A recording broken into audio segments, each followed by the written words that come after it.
was too large for the shelf, so it stood 90 years on the floor. It was taller by far than the old man himself, though it weighed not a single pound more.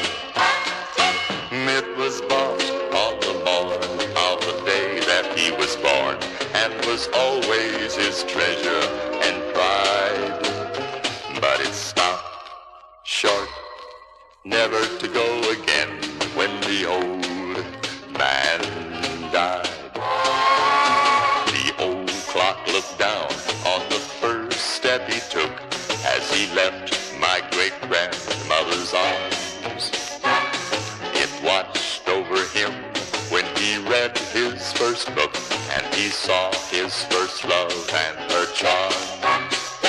Through his laughter and tears, it kept pulling off the years, and its proud voice was heard far and wide.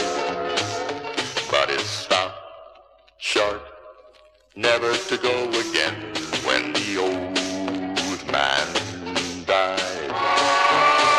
In watching its pendulum swing to and fro, many hours had he watched as a boy, while the clock ticked along, never fast, never slow, till one day it ran wild in its joy.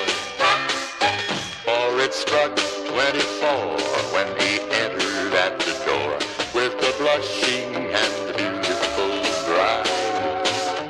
But it stopped short, never to go again